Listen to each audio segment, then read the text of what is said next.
Nós vamos ver agora algumas ferramentas de edição de esboços. A ideia aqui já não é simplesmente construir um esboço, mas inserir algumas modificações para que o contorno seja o adequado à nossa necessidade. Vou começar com chanfro e filete.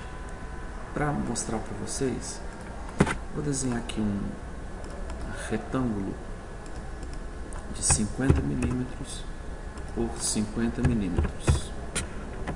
Tudo bem. E nas extremidades deles, os 4 pontos, eu posso aplicar algum acabamento. Um dos mais usados é o filete, mas eu também tenho o chanfro. A diferença entre os dois é que o filete é um arredondamento e o chanfro ele quebra essa quina viva em um segmento que une os dois outros já existentes. Então, o filete do esboço, a gente precisa definir o raio, e eu vou usar aqui o raio como sendo de 5 mm, Enter. E vou clicar apenas nos pontos que me interessam. Ok, o filete já está aplicado. O interessante é que, se eu alterar uma cota, ou melhor, a cota única dos filetes, todos vão ser modificados. Então é muito simples a construção de filetes. Vou desfazer aqui a exclusão. Na verdade, o que eu queria era desfazer o filete. E agora eu vou aplicar o chanfro. O chanfro ele já tem um detalhe, que é a possibilidade de aplicá-lo distância a distância, ou seja, um valor de encurtamento aqui, outro valor aqui, ou ângulo e distância. Ele vai fazer o encurtamento da linha em que eu clicar num determinado comprimento e num determinado ângulo. Vamos experimentar primeiro distância a distância. Eu posso marcar distância igual ou informar as duas. Imaginem aqui 5 por 10. A primeira linha que eu clicar, ele vai encurtar em 5. E a segunda linha, ele vai encurtar em 10. Vejam só. Muito bem. 5 foi o meu primeiro clique e 10 o segundo. Nós também podemos fazer o chanfro por ângulo e distância.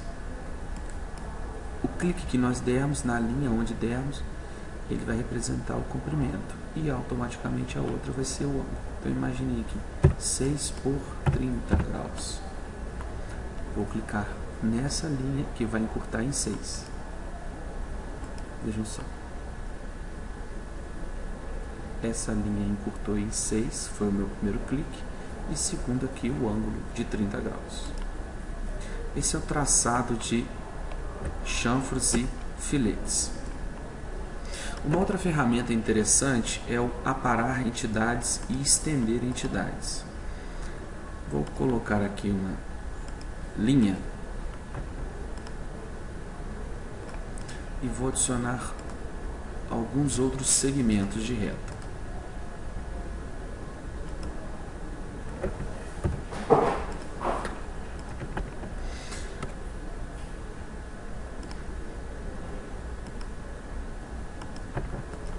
Imagine vocês que eu quisesse eliminar apenas esse segmento de reta para que ele fique com o comprimento exato entre essas duas linhas. Eu não consigo normalmente porque ao selecionar a linha ela é inteira. Então eu tenho uma ferramenta chamada aparar que eu consigo cortar essa linha entre dois pontos de referência, ou entre duas linhas de referência, duas entidades de referência. Então, se eu chamar a ferramenta aparar, eu posso simplesmente eliminar esse segmento de reta, para que restando esse fique do comprimento que eu quero. A referência do aparar seriam sempre duas extremidades. Tá? Então, no caso, se eu usar a ferramenta aparar aqui, ele vai eliminar esse segmento entre um intervalo e outro. Vejam só, eu vou riscar aqui, clicar e manter pressionado o clique e vou passar por cima do segmento que eu quero cortar, que eu quero que suma. Vejam só, ele cortou a minha linha integral entre uma interseção e outra. Se eu passar aqui o aparar, ele vai eliminar esse segmento todo entre um ponto e outro de interseção. A mesma coisa aqui. Se eu passar aqui, ele vai eliminar deste ponto a este. Vejam só. E se eu quisesse esticar a linha, né, acrescer aqui? Nós temos o comando oposto, que é o estender. Ao passar o mouse sobre uma entidade, ele faz a projeção de extensão dela. Ao clicar, ele confirma. Da mesma maneira, ele vai estender até a próxima interseção possível. Isso nos facilita muito a vida. Um outro exemplo. Um círculo e algumas linhas dentro dele.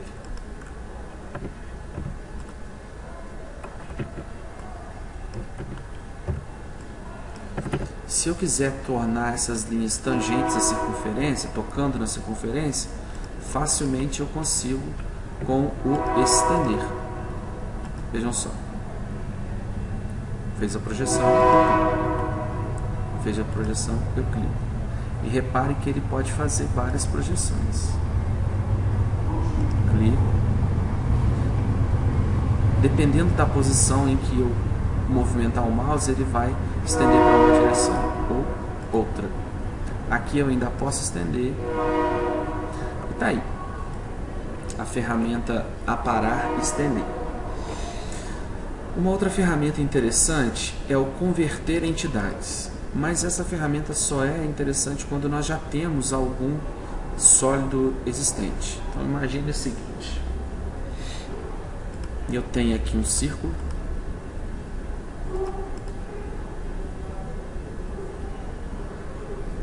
Vou fazer diferente.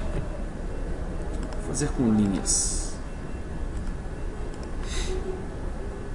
Linha.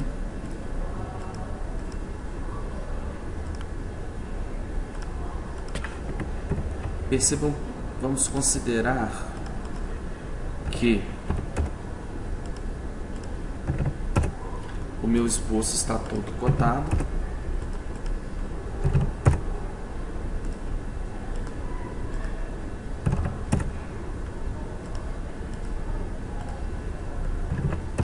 Pronto.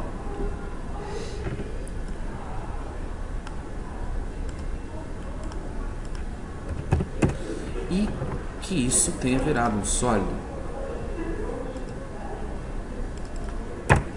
E que agora eu precise construir um novo esboço, mas que eu queira aproveitar algumas linhas que já foram desenhadas. Então eu posso clicar nas arestas. Imaginem que eu queira aproveitar apenas essas e mandar convertê-las. Elas vão virar agora arestas do meu esboço. É como se elas fossem copiadas do sólido para o meu esboço. Isso facilita a nossa vida durante a modelagem. Então, para que eu converta uma entidade, basta selecionar as arestas ou a face, tanto faz. Selecionando a face, ele vai converter todas as arestas dela e eu consigo aproveitá-la em um novo esboço. Então o comando converter entidades é muito útil para a gente durante a modelagem, para agilizar as etapas subsequentes da criação de um sólido, né? Muito bem. Agora nós vamos falar um pouco sobre a criação de offsets. O offset ele é uma cópia paralela de uma ou mais entidades. Isso significa que ele vai gerar as mesmas entidades, só que a uma determinada distância. Então imagine esse perfil.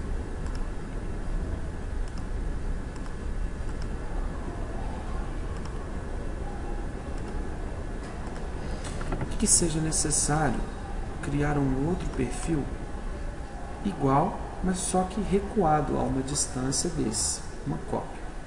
Então nós temos o offset de entidades. Eu preciso determinar essa distância. Aqui eu vou deixar 10 mm para ver o que acontece. E eu vou simplesmente clicar em uma das linhas que me interessam.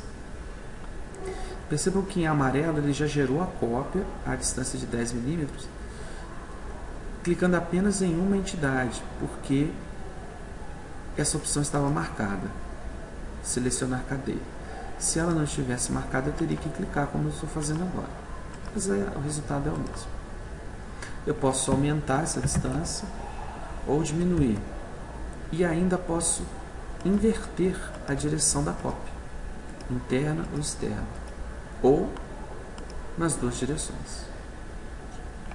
Então a ideia do offset é fazer uma cópia a uma determinada distância. Clicando em OK, ele gera. Muito prático isso, né, durante a modelagem, quando o esboço exige um tipo de operação dessa natureza. Uma outra opção interessante é o espelhamento de entidades, que pode ser feito quando a gente tem peças simétricas. Então imagine o seguinte: um perfil dessa natureza e uma linha de centro. Eu não vou colocar cotas aqui para facilitar um pouco, otimizar o tempo, mas eu teria que colocar cota angular, distância, linear, horizontal, vertical, para ele ficar totalmente definido na sua geometria. Então isso me tomaria tempo. Agora, imaginando que essa peça é simétrica, eu teria que redesenhar isso tudo de forma espelhada. Eu não preciso, porque eu tenho o comando espelhar entidades. E ao usar o comando, eu tenho duas informações a passar.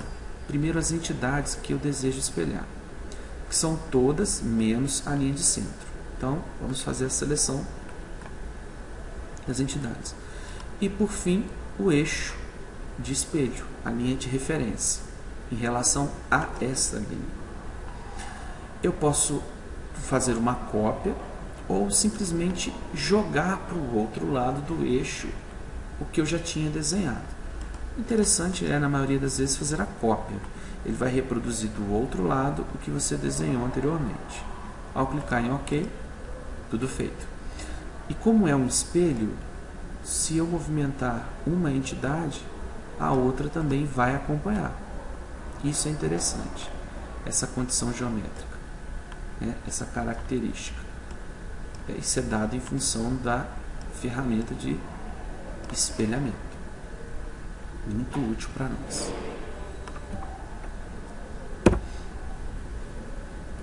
Uma outra possibilidade ainda é a cópia ou movimentação de entidades. Então imagine esse círculo aqui de diâmetro 40 que eu queira movimentá-lo. Naturalmente a gente pode movimentar clicando em um dos pontos da entidade e arrastando. Nós já conhecemos isso. Mas e quando essa movimentação tem que ter uma certa precisão? Por exemplo, eu quero que o centro do meu círculo seja movido para a origem. Então eles têm que coincidir. Com o comando mover entidades, eu posso selecionar a minha entidade a mover e definir um ponto pelo qual eu quero movimentá-lo da origem do movimento ao destino. Então, se eu quero que o centro do meu círculo coincida com o centro aqui do meu sistema de coordenadas, com a origem, eu vou usar como ponto inicial o centro do círculo. E o meu próximo clique vai ser o ponto de destino. Pronto. Ele está exatamente agora no centro da origem. Um outro exemplo. Eu quero agora que o círculo, o centro dele, fique exatamente nesse ponto. Então eu vou mover. Qual a entidade? O círculo. Qual o ponto de referência para a movimentação? O centro dela. Ou então, por exemplo, um quadrante. Esse quadrante. Qual é o ponto de destino? Este. Simples de se fazer. Analogamente, eu tenho o copiar entidades. O copiar, ele vai multiplicar uma entidade que eu já tenho. Veja. Ao copiar, eu tenho que, da mesma maneira, selecionar uma entidade, um ponto de origem e um ponto de destino. E uma característica interessante é que, ao copiar entidades, a gente pode manter a colagem de instâncias ativa.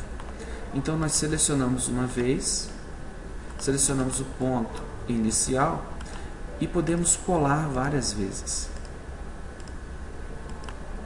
desde que essa opção esteja ativa, manter visível. Então, os comandos copiar e mover são bem parecidos, né, na sua utilização.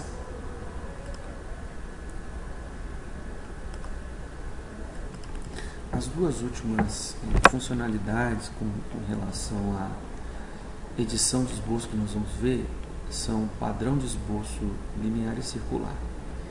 A ideia desses padrões é multiplicar instâncias seguindo um determinado padrão. E normalmente o padrão que nós vamos colocar é padrão de distância, né? Quando você tem várias entidades a uma determinada distância, você pode produzir um e o restante produzido por padrão. Então, vejamos o seguinte. Um retângulo de lado sempre. Os dois serão iguais. E agora eu vou fazer o esboço de um círculo. Esse círculo ele vai ter um diâmetro de 8 milímetros e distâncias de 5 em relação aos limites laterais. Pronto.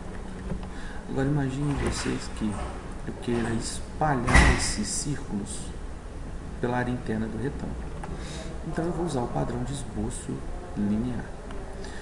A primeira coisa a se fazer é selecionar as entidades por padrão linear. Quais entidades eu quero espalhar? Quero fazer cópias espaçadas. Essa entidade.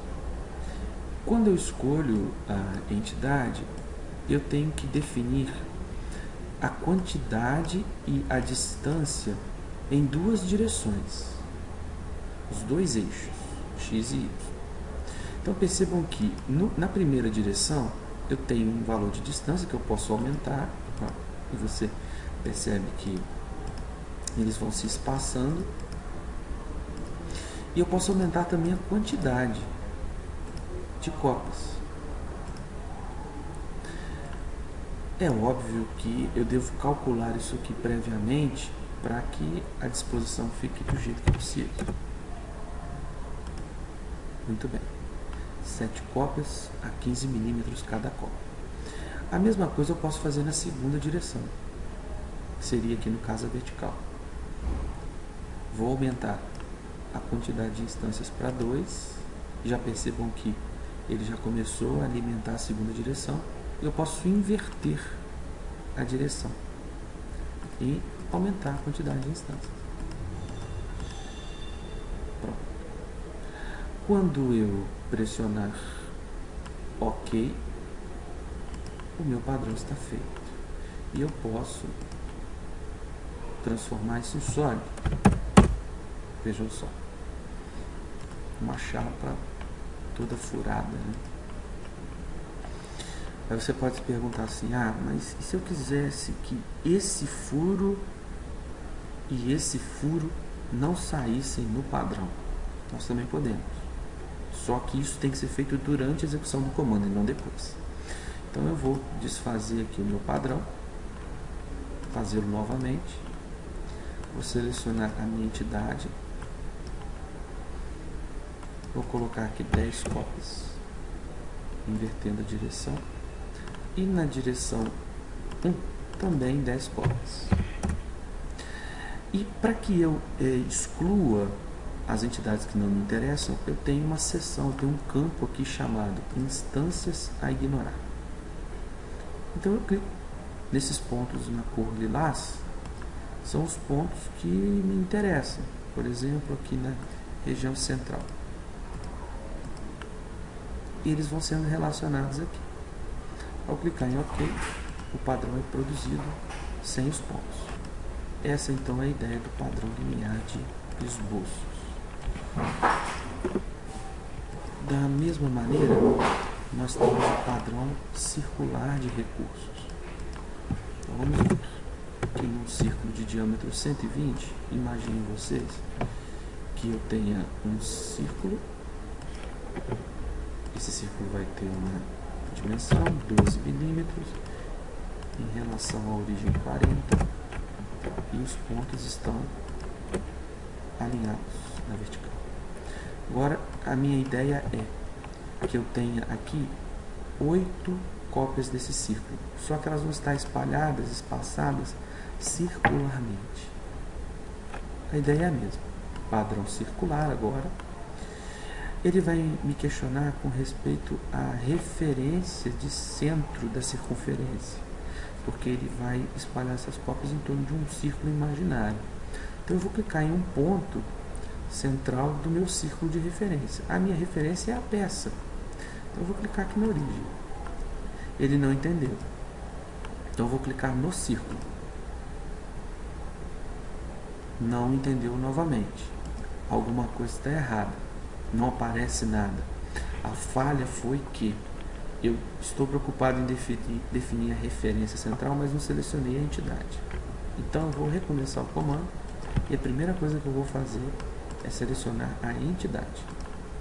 Ao selecionar a entidade, ele já havia mapeado o ponto central. Como eu não havia selecionado a entidade anteriormente, eu não consegui ver isso. Então, quando você for fazer padrão linear ou circular, a primeira coisa que você deve fazer ao chamar o comando é selecionar a entidade, para que você possa ter uma pré-visualização do comando. Selecionada a entidade e definido o ponto de referência, que normalmente é feito automaticamente, se não você pode clicar no ponto de uma referência circular, você pode determinar aqui a quantidade de cópias, 8. E o mais interessante é que eu posso espaçar essas cópias em 360 graus, ou então, vou diminuir aqui para 4 cópias, e eu posso espalhá-las em 180 graus, ou em 90 graus. 360 seria ao longo de toda a circunferência. Feito isso, não há mais nada a fazer, e o padrão circular foi feito. São dois recursos interessantes também para otimizar a construção dos nossos esboços. É isso. Até a próxima.